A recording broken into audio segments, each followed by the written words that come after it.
Gold, trusted gold buyers. మీరు తాకట్టు పెట్టిన బంగారాన్ని విడిపించి ఈ రోజు ఉన్న మార్కెట్ ధరకు కొనబడను. సార్ చాలామంది చిరంజీవి ఖైదీ సినిమా కృష్ణ గారిదే, కొన్ని కారణాల వల్ల లాస్ట్ మినిట్లో చిరంజీవి గారు వచ్చి చేరారు ఖైదీలో అని చెప్తారు. అసలు ఖైదీ సినిమా బ్యాక్డ్రాప్లో ఏం జరిగింది మీకు తెలుసు? అంటే డేట్స్ అడ్జస్ట్ అవ్వలేదు.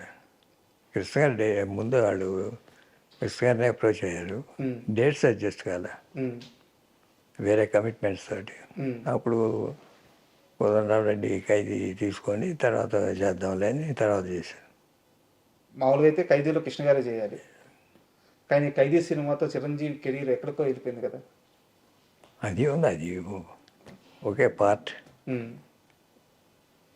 అట్లా చాలా ఉంటాయి అది జరిగాయి. చిరంజీవి గారితో పోటీ ఉండేదా, లేకుంటే చిరంజీవి గారి మీద ఆప్యాయత ఉండేదా? ఎలా వాళ్ళిద్దరి మధ్య అనుబంధం ఎలా ఉండేది సార్ కృష్ణ గారికి చిరంజీవి గారికి? పెద్దగా పోటీతత్వం ఎప్పుడూ లేదు. ఆయన ఎప్పుడు కృష్ణ గారిని ఎప్పుడు గౌరవిస్తూనే ఉంటాడు. ఎప్పుడైనా ఎవరైనా ప్రొడ్యూసర్లు డేట్స్ అడ్జస్ట్ కాకపోతే తీసుకోండి, ఎవరో వాళ్ళు ఇప్పుడు వస్తున్నారు కదా చిరంజీవి, వీళ్ళందరూ ఎవరో వాళ్ళు పెట్టుకొని చేసుకోండి. చిరంజీవి గారి పేరు చెప్పేవాడు.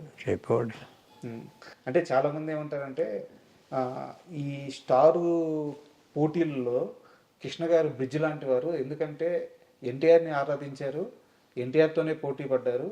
తర్వాత తరంలో చిరంజీవికి పోటీగా నిలిచారు.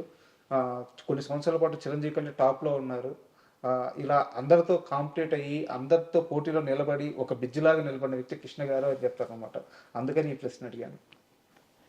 అది పోటీ అంటే సినిమా తరంగా పోటీ తప్ప మన సినిమా బాగుండాలి. అప్పుడు సింహాసనం చేసినప్పుడు, ఆ రోజుల్లో సింహాసనం చేసేటప్పుడు అందరూ పెద్ద హీరోలే, చిరంజీవి గారు కానీ బాలకృష్ణ గారు కానీ వీళ్ళందరూ.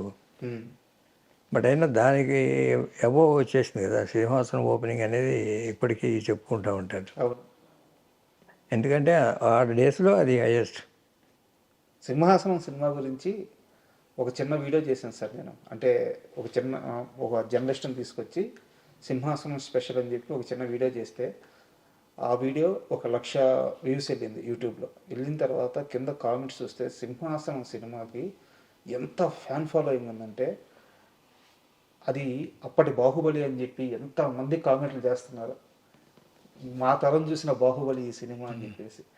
ఆ గ్రాండీర్ కానీ, ఆ పాటలు కానీ, అసలు సింహాసనం సినిమా గురించి, ఆ బ్యాక్డ్రాప్లో జరిగిన ఆ వర్క్ గురించి కాస్త చెప్పండి సార్. ఆయన ఫస్ట్ టైం డైరెక్షన్ కార్డు వేసుకోవడం, దాంతో ఏదో డిఫరెంట్గా ఉండాలని పెద్ద సినిమా చేయటం. ఓపెనింగ్ రోజులు ఇప్పుడు మామూలుగా విజయవాడ ఉంది, రాజీవరాజు సార్. ఆ రోజున 144 సెక్షన్ పెట్టారు. ఆ స్ట్రీట్లో వెళ్ళాలంటే టికెట్ చూపిస్తే కానీ అలౌ చేయలే. అంటే ఓపెనింగ్ సంగతి చెప్తాను సార్. అప్పుడు 2 థియేటర్లు వేస్తే ఎక్కువ, అది 5 థియేటర్లు వేశారు పెద్దవాళ్ళు. రాజమండ్రిలో 5 థియేటర్లు వేశారు. అయినా 100 days ఫుల్ అయిన థియేటర్లు చాలా ఉన్నాయి. వైజాగ్ చిత్రాలయ కానీ ఇవన్నీ 100 days also full. 70mm convert చేసిన థియేటర్లు ఉన్నాయి. ఫస్ట్ టైం 70mm ఆ సినిమా కోసం. కానీ పద్మాలయ చాలా రిస్క్ చేసి సింహాసనం సినిమా చేసింది అని చెప్తారు, నిజమేనా? ఫైనాన్షియల్గా రిస్క్ ఏం లేదు. రిస్క్ అంటే బడ్జెట్ ఎక్కువ అయినా వస్తుందనే ఉద్దేశంతోనే కదా బడ్జెట్ పెట్టేది. అసలు పద్మాలయ వచ్చిందే దానికోసం కదా, కృష్ణ గారి కోసం అంటారు. ఎన్ని దశాబ్దాలు కలిసి వ్యాపారం చేశారు సార్ మీరు, మీ ముగ్గురు అన్నదమ్ములు? అన్ని దశాబ్దాలు ఇప్పటి వరకు కలిసే ఉన్నారు. ఇప్పటికీ it is a family concern. Sir, ఒక్క రూపాయి దగ్గర తేడా వచ్చి కొట్టుకొని తిట్టుకొని విడిపోయే అన్నదమ్ముల్ని బయట చాలా మందిని చూస్తున్నాను. నాకు తెలిసి పుట్టినప్పటి నుంచి 70 సంవత్సరాల ప్రయాణం మీ ముగ్గురు అన్నదమ్ములది. ఈ రోజుకి కూడా ఈ రూమ్ మొత్తం చూస్తే కృష్ణ గారి ఫోటోలు తెప్పించి ఇంకేమీ లేవు. అంతలా మీరు గుండెల్లో పెట్టుకున్నారు. మీ ముగ్గురు అన్నదమ్ముల మధ్య ఇంత ప్రేమ, ఇంత స్వచ్ఛమైన ప్రేమ, ఇది బిల్డ్ అవ్వడానికి కారణం ఏంటి? తొలి రోజుల నుంచి ఎలా బిల్డ్ అయ్యింది? మా అమ్మగారు పెంచిన విధానం అది. మాకు ఎప్పుడు భేదాభిప్రాయాలు లేవు. ఏదైనా సలహా చెప్తాము, బట్ ఫైనల్ డెసిషన్ ఎప్పుడు అన్నదే, ఏ ఇష్యూలైనా. ఇప్పుడు మేము చెప్పేదాంట్లో 90% ఒప్పుకుంటారు ఉమ్, ఏదైనా. ఎప్పుడన్నా ఆయన ఇట్లా కాదు ఇట్లా చేద్దామంటే అది ఫైనల్. ఉమ్. ఆయన మందలిచ్చిన క్షణాలు ఏమైనా ఉన్నాయా ఏదో ఒక విషయంలో? ఎప్పుడు లేదు. ఎప్పుడు లేవు. నేను చెప్పాను కదా మేము ఏం చెప్పినా 90% ఓకే అంటారు. ఉమ్, ఎప్పుడైనా ఒక 10% ఎట్లా కాదు ఇట్లా చేద్దామంటే అది ఫైనల్. అది ఉమ్. అండ్ పద్మాలయలోనే మీరు ఆ సీజన్లో సినిమాలు చేస్తూ అమితాబ్ బచ్చన్ గారితో ఓ సినిమా చేయాలని చెప్పి ఓ ప్రయత్నం చేశారు. ఆ ప్రయత్నం మీరు చేయలేదు, చేయాల్సి వచ్చింది. కానీ 6 నెలల పాటు మిమ్మల్ని తిప్పుకొని నేను సినిమా చేయను అని చెప్పి అమితాబ్ బచ్చన్ గారు చెప్పారట. ఏ సందర్భంలో చెప్పారు? ఎందుకు ప్రయత్నించారు? పొలిటికల్ సినిమా చేద్దామని తెలుగులో చేశాం కదా, ఆ, నా పిలువే ప్రపంచం అని. ఇట్లా ఉమ్, అంటే ఎగనెస్ట్ టు ద గవర్నమెంట్. ఉమ్, అట్లాంటిది హిందీలో ఇది చేద్దామని చేయమని ప్రపోజల్ వస్తే ఉమ్, అట్లాంటి సినిమాలు నేను చేయను అని ఒక 5-6 నెలలు అయిన తర్వాత పక్క తీసుకెళ్ళి నాకు చెప్పారు, you're professional producer, um, don't waste your time, will do some other film. Um, అది చెప్పచ్చు కదా ఓపెన్గా అంటే నేను చెప్పను. ఉమ్. పైన పెద్దవాళ్ళు ఉన్నారా? ఉమ్? ఆ? పైన పెద్దవాళ్ళు ఉన్నారా? అదే నేను చెప్పను అట్లాంటివి, ఆ, ఇట్లాంటివి చేయను. ఉమ్. అమితాబ్ బచ్చన్ గారితో అలాంటి పొలిటికల్ బ్యాక్గ్రౌండ్ సినిమా చేయిమని మిమ్మల్ని అడిగింది ఎవరు? అది ఫ్లాష్ బ్యాక్ వద్దులే నా పేర్లు. చాలా పెద్దవారా? ఏఎన్ఆర్ గారితో కూడా ఏంది? అది గొడవ ఏముంది, ఈయన దేవదాస్ తీశారని కూడా. దేవదాసు వల్లే కృష్ణ గారికి ఏఎన్ఆర్కి మధ్య చిన్న గ్యాప్ వచ్చింది. కృష్ణ గారి దేవదాసుని నవయుగ డిస్ట్రిబ్యూట్ చేయడం ఏఎన్ఆర్ గారికి అసలు నచ్చలేదు. అక్కడి నుంచి సారథి వాళ్ళతో గొడవ పెట్టుకొని ఆయన బయటికి వెళ్ళిపోయి చాలా తతంగం చేశారు. కృష్ణ గారు ఎంతో ఇష్టపడి దేవదాసు సినిమా చేసుకుంటే ఆ సినిమా మీద తన దేవదాసుని రిలీజ్ చేశాడు. ఇద్దరి మధ్య ఒక 3 ఏళ్ల పాటు చాలా పెద్ద గ్యాప్ నడిచింది అని చెప్పారు. నిజమా? దాని మీద నీ వేయటం కృష్ణ గారికి బాధ అనిపించింది అది. ఉమ్, ఎందుకంటే ఇప్పుడు ఆయన నెగిటివ్ రైట్ హోల్డరు మాకు కుటుంబానికి బాగా దగ్గర వ్యక్తి. ఉమ్, వాళ్ళు అడుగుతున్నారు నెగిటివ్ రైట్స్ మీరు తీసుకోండి అని కృష్ణ గారిని అడిగితే, ఆ సినిమాకు భయపడితే సినిమా తీయటం ఎందుకయ్యా అని అన్నారు ఈయన. ఉమ్, ఆయన ఏదో పట్టుబట్టి ఆ సినిమా అప్పుడు రిలీజ్ చేశారని ఫీలింగ్ ఉంది. ఉమ్. 3 ఏళ్ల పాటు మాట్లాడుకోలేదంట. కలిసి ఉండకపోవచ్చు, మాట్లాడుకోవట్లేదంటే మేము మెడ్రాస్లో ఉండేవాళ్ళం అప్పుడు, ఉమ్, ఆయన ఇక్కడ ఉండేవారు. 2-3 ఏళ్ళు సినిమా కూడా లేదు ఆయనకి అప్పుడు, ఆ పీరియడ్లో గ్యాప్లో అవును. హార్ట్ ఆపరేషన్ చేసుకున్నారు. ఉమ్. అప్పుడే తిరిగి వచ్చారు కదా, దేవదాసు రిలీజ్కి ముందు తిరిగి వచ్చారు. ఉమ్. తర్వాత కాలంలో కలిసి మాట్లాడుతున్నారు. మాట్లాడు కృష్ణ గారిని బాగా ఇష్టపడ్డ హీరోలు అంటే ఎవరి పేరు చెప్తారు? రామారావు ఆయన ఇప్పుడు ఉమ్. ఎన్ని స్పర్ధలు ఉన్నా ఎంత గ్యాప్ ఉన్నా కృష్ణ గారు అంటే ఇష్టం ఆయనకి. ఎందువల్ల ఆ వాత్సల్యం? అది మొట్టమొదటి నుంచి ఇద్దరికి ఒకరికాళ్ళగానే అభిమానం ఉండేది ఇండస్ట్రీకి వచ్చినప్పటి నుంచి. ఉమ్, ఉమ్, అది ఎక్కడికి వెళ్ళాలి, ఈ మధ్యలో భేదాభిప్రాయాలు రావచ్చు కానీ ఉమ్, ఎప్పుడు పర్సనల్గా కోపడింది ఏం లేదు. కుటుంబ పరంగా వాళ్ళు కానీ మేము కానీ ఆ రోజుకి ఈ రోజుకి కూడా ఉమ్, బాగానే ఉంటామని. ఉమ్. మా పిల్లలు కానీ రామారావు అబ్బాయి పిల్లలు కానీ. కానీ సార్ మీరు ఎంత చెప్పినా నా దగ్గర ఇంకో ప్రశ్న కూడా ఉంది. ఒకానొక టైంలో కృష్ణ గారి గురించే ఎక్కువ ఆలోచించి, బ్రదర్ మీరు ఇక పైన మా సినిమాలు తీయరు కదా, మాకు మాట ఇవ్వండి అని ఎన్టీఆర్ స్వయంగా అడిగారు. అట్లా నిజమా కాదా? అదే లేదు, ఇంకేమైనా తీస్తున్నారా మా మీద సినిమాలు అనేవాడు నవ్వుతూ. సరదాగా జరిగిన సంభాషణ. సార్ మళ్ళీ మనం పద్మాలయ విషయానికి వస్తే, మహేష్ బాబు గారితో కొడుకుదిద్దిన కాపురం ఇట్లాంటి కొన్ని సినిమాలు ఆయన చిన్నగా ఉన్నప్పుడే మీ బ్యానర్లో కొన్ని సినిమాలు స్టార్ట్ అయ్యాయి. మీరు చాలా దగ్గర నుంచి చూస్తుంటారు మహేష్ బాబు గారి యాక్టింగ్ కానీ, లేకపోతే కృష్ణ గారు అప్పుడు ఊటీకి తీసుకెళ్ళి యాక్టింగ్ చేయించుకోవడం కానీ.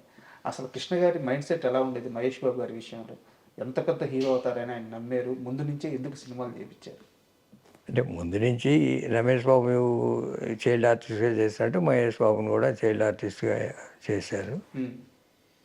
బట్ కొడుకు తీతని కాపురం చేసేటప్పుడు మాత్రం పెద్ద హీరో అవుతాడని నమ్మకం మాకు వచ్చేసింది. ఆ సినిమాలో ముగ్గురు కొడుకుల్లో చిన్న వేషం వేసిన కొడుకు తీతని కాపురంలో ఫుల్ ఫ్లెజ్డ్ క్యారెక్టర్ వేశాను. బాగా చేశాడు ఆ సినిమాలో. అంత పెద్ద ఆర్టిస్టులు కృష్ణ గారు, విజయశాంతి, మోహన్ బాబు వీళ్ళందరి మధ్యలో ఈక్వల్ పెర్ఫార్మెన్స్ ఇవ్వడం చాలా కష్టం అది. అవును. బట్ ఎక్కడ వాళ్ళకన్నా ఒక మెట్టు ఎక్కువే ఉన్నాడు కదా, ఇది ఎక్కడ తగ్గదు. డామినేషన్ ఉంటుంది సినిమా. డామినేషన్. ఆ సినిమాలోనేనా బైక్ స్టంట్ దూకాలంటే రియల్గా దూకేశారంట కృష్ణ గారికి చెప్పకుండా. అవును, వీరుదేవ్ గారు స్టంట్ మాస్టర్. మామూలుగా ఆయన రోపు టెక్నాలజీ తీసుకొచ్చింది ఫస్ట్ టైం ఆయన్ని సౌత్కి. బాంబేలో చేసేవాళ్ళు. ఇప్పుడు తెలుగు సినిమాలన్నీ వాడుతున్నారు కదా, ఈ టెక్నాలజీ అక్కడి నుంచి. ఆ రోపుతో చేస్తుంటే డూపోద్దు నేనే చేస్తానండి. కృష్ణ గారు లంచ్కి వెళ్ళినప్పుడు ఆయన వచ్చేటప్పుడు చేశాడు. మీకు తెలియదు? నేను నాకు కూడా తెలియదు. ఏమన్నారు కృష్ణ గారి తర్వాత? ఎందుకు అట్లాంటి రిస్కులు తీసుకుంటావు, మంచిది కాదని వాడు. తర్వాత యాక్టింగ్ కొన్నాళ్ళు బ్రేక్ ఇచ్చాడు కదా. అవును అవును. అంటే బాడీ పెరిగిపోయింది, వాయిస్ మెచ్యూర్ అవ్వలే, ఇంకా చేయటం కరెక్ట్ కాదు అని ఒక డిగ్రీ అయిపోయినాక మళ్ళీ రీఇంట్రడక్షన్ రాజకుమార్తో చేశాం. నిజానికి యమలీల సినిమా కూడా మహేష్ బాబు గారే చేయాలి, అలీ గారి కంటే ముందు కృష్ణ గారు ఒప్పుకోకపోవడం వల్ల ఆ సబ్జెక్ట్ బయటకు వెళ్ళిపోయింది అని చెప్పి అంటారు. నిజమేనా? లేదా, అదేం లేదు. అండ్ రాఘవేంద్రరావు గారితో మీరు మీ బ్యానర్లో ఒక్క సినిమా కూడా తెలుగులో చేయలేదు. తెలుగులో కానీ కృష్ణ గారు తన వారసుని ఫుల్ ఫ్లెడ్జ్డ్ హీరోగా పరిచయం చేసేటప్పుడు రాఘవేంద్రరావు గారినే నమ్మడానికి కారణం ఏంటి? మెయిన్ దత్తు గారు ప్రొడ్యూసరు. కొంచెం మామూలుగా భారీ సినిమాలు చేస్తుంటాడు. రాఘవేంద్రరావు కమర్షియల్ డైరెక్టరు, రెండు మిక్స్ అయితే బెటర్ అనే ఉద్దేశంతో చేయమన్నాడు. పెర్ఫార్మెన్స్ కొత్తవాడైనా చేయించుకోగలడు అనే దానికి కూడా ప్రాధాన్యత ఇవ్వాలి. ఎందుకంటే మహేష్ బోర్న్ ఆర్టిస్ట్ లాగా చేసేవాడు. పెద్ద డైరెక్టర్లు ఎలా చేయని చెప్పకల్లా కమర్షియల్ యాంగిల్ ఉంటే చాలు. ఆ సినిమా కూడా ఏంటంటే రాజకుమారుడు ఓ సినిమా ట్రైలర్ లాగా, మా హీరో యాక్టింగ్ ఎలా చేయగలడు, లేకపోతే డ్యాన్స్ ఎలా చేయగలడు, లేకపోతే ఫైట్ ఎలా చేయగలడు అంతే కానీ కథకు పెద్ద ప్రాధాన్యత ఉండదు. మీరు చూస్తే రాజకుమారుడు వాటికి రాఘవేంద్రరావు బాగా చేస్తాడు. ఇది కమర్షియల్ ఎలిమెంట్స్. అంటే ఎలాగో రాజకుమారుడు ప్రస్తావన వచ్చింది కాబట్టి చాలా చిన్న వయసు సార్, నాది 10 ఏళ్ళు ఉంటాయో ఏమో సరిగ్గా గుర్తులేదు. మాది కావలి సార్, నెల్లూరు జిల్లాలో కావలని ఒక టౌన్, చిన్న టౌను. స్పందన థియేటర్లో రాజకుమారుడు సినిమా రిలీజ్ అయింది. యాక్చువల్గా థియేటర్ వరకు ఎంత పెద్ద హీరో సినిమా రిలీజ్ అయినా ఆ థియేటర్ వరకు కట్అవుట్లు ఉంటాయి. అప్పట్లో క్లాత్ మీద రాసేవాళ్ళు బ్యానర్స్, ఈ ప్రింటింగ్ కాకుండా క్లాత్ మీద రాసేవాళ్ళు. ఒక వీధి సార్, ఒక 1 కిలోమీటర్ వరకు మొత్తం బ్యానర్లు పడిపోయినాయి, కటౌట్లు పడిపోయి ఉన్నాయి. మహేష్ బాబు గారిని చూడటం కొత్త, అంటే గుర్తుపట్టే అంత వయసు కాదు నాది.